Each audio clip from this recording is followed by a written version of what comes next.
പ്രസരിക്കും. അങ്ങനെ അവർക്ക് ബുദ്ധിയും ബോധ്യവും വെളിവും കൊടുക്കും.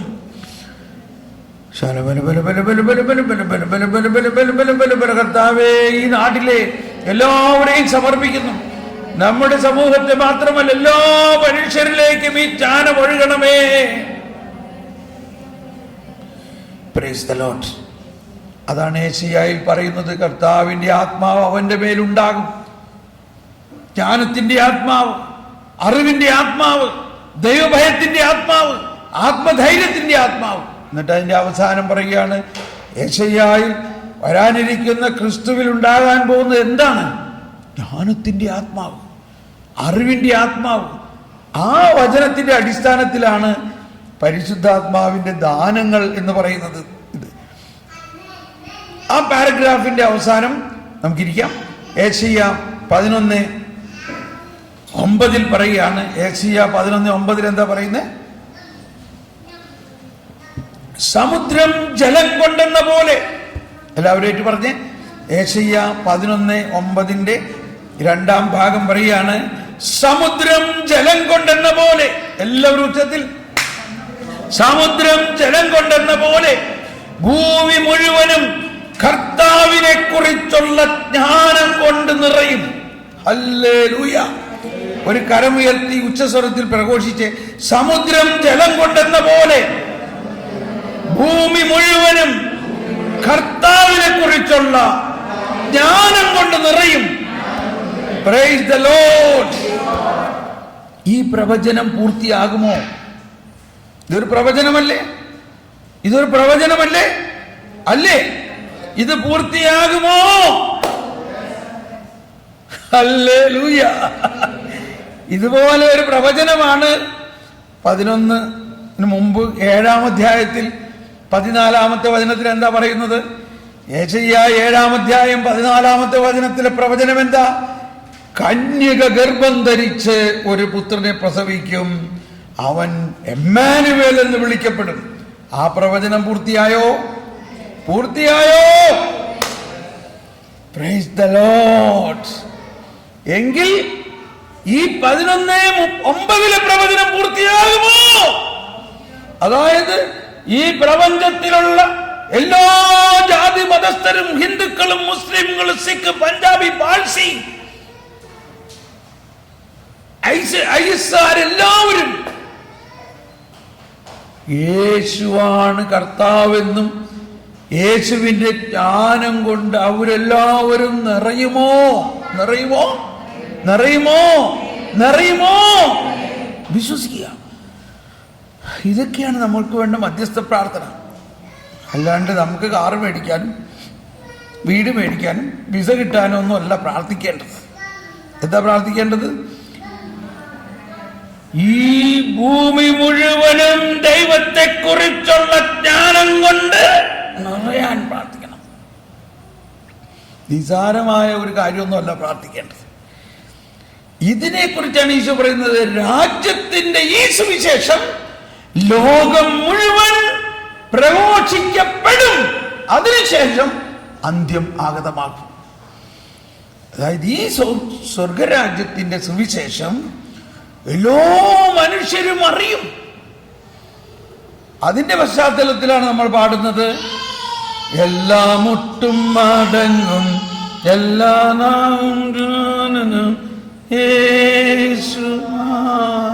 കർത്താവെന്ന്. കണ്ടോ?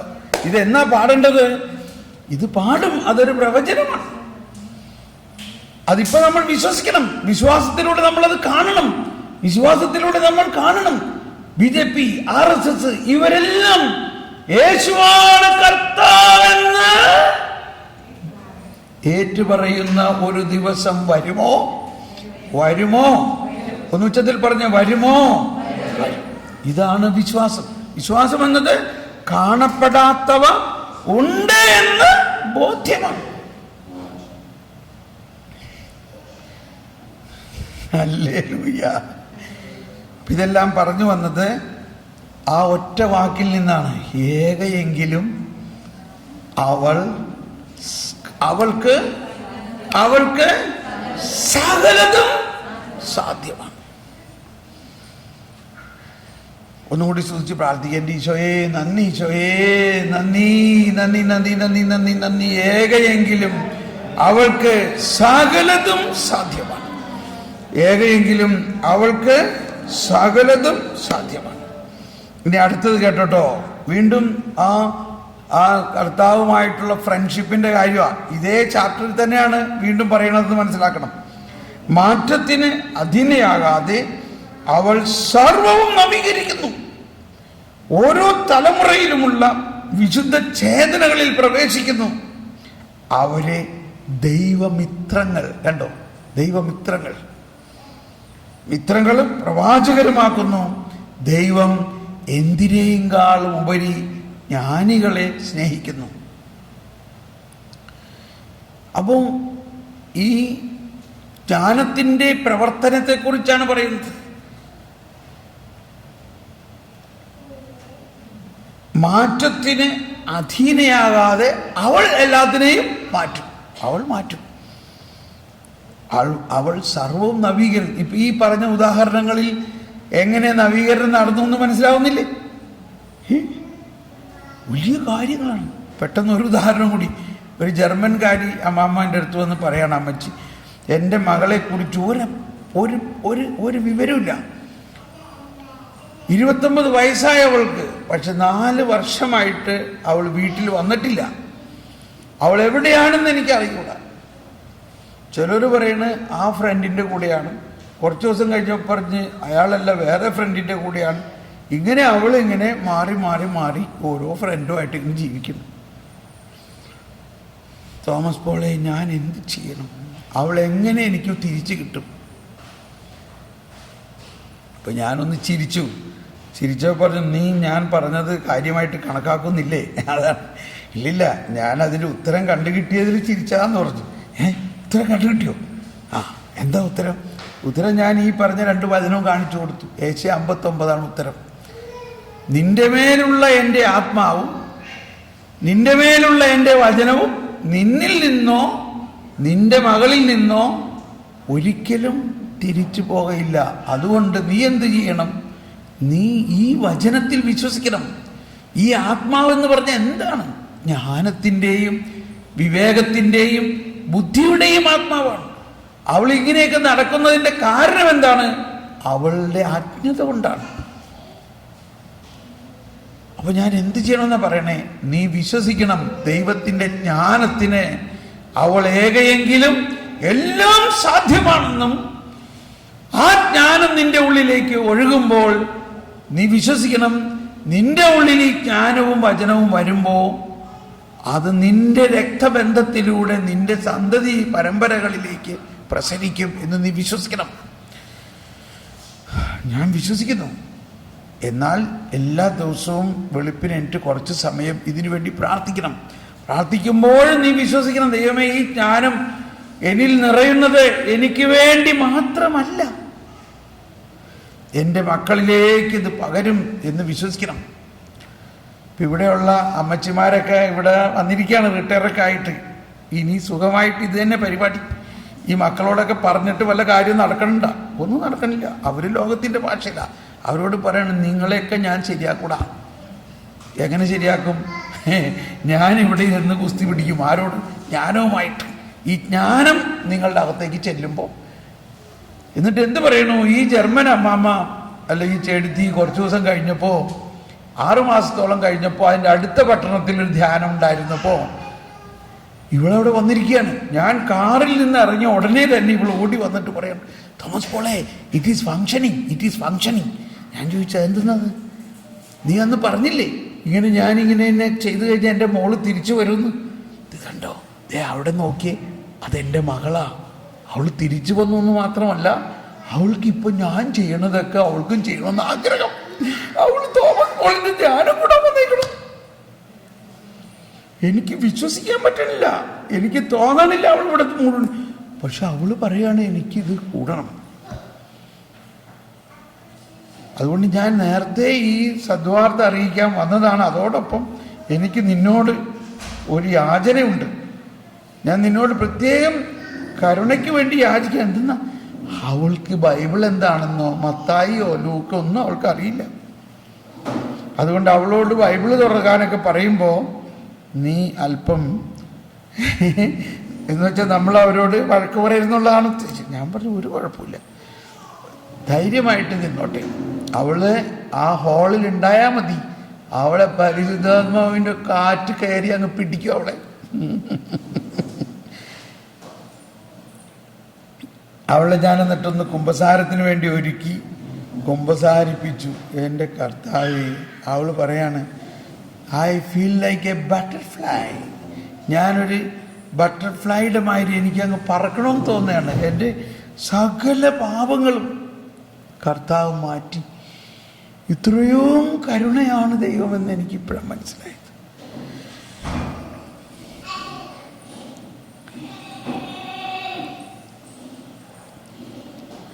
ജ്ഞാനത്തിൻ ചൈതന്യമേ ഞങ്ങളിൽ വന്നു നീടണേ,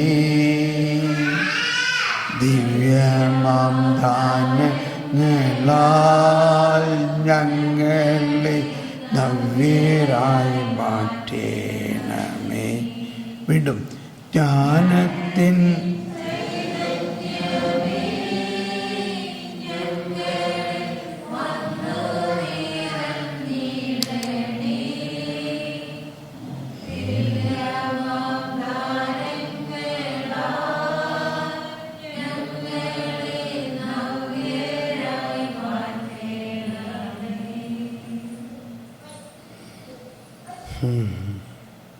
ഒരു കാര്യം കൂടി പറയാൻ വന്നത് പെട്ടെന്ന് മറന്നുപോയല്ലോ.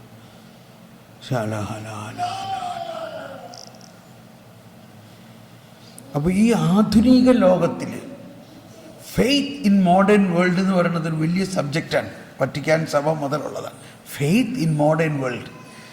ഫെയ്ത്തിന് നാട്ടിൻപുറത്തെ ഫെയ്ത്ത് ഒന്നുമല്ല ഇന്നത്തെ അവസ്ഥ നമ്മുടെ, ഇല്ലേ? നമ്മൾ നാട്ടിൻപുറത്ത് രാവിലെ എനിക്ക് ചൂട്ടും കത്തും പിടിച്ച് കൊന്ത നമസ്കാരത്തിനൊക്കെ പോയത് ഓർക്കണ്ടില്ലേ? ചൂട്ട് കത്തിച്ചുകൊണ്ട് നമ്മൾ കൊന്ത നമസ്കാരത്തിനൊക്കെ പോയത് ഓർക്കണ്ടോ ഇല്ലേ? ഇവിടെ അതൊന്നും അല്ല ഈ മോഡേൺ വേൾഡിൽ. പിള്ളേർ പറയും, മാമി യു ഡോണ്ട് നോ എന്ന് പറയും. When I become old like you, I will go to church. Now you go. Now I play. This is modern world. അങ്ങനെ ഒരവസ്ഥയിലെ ഒരു പെൺകുട്ടി അതാണ്.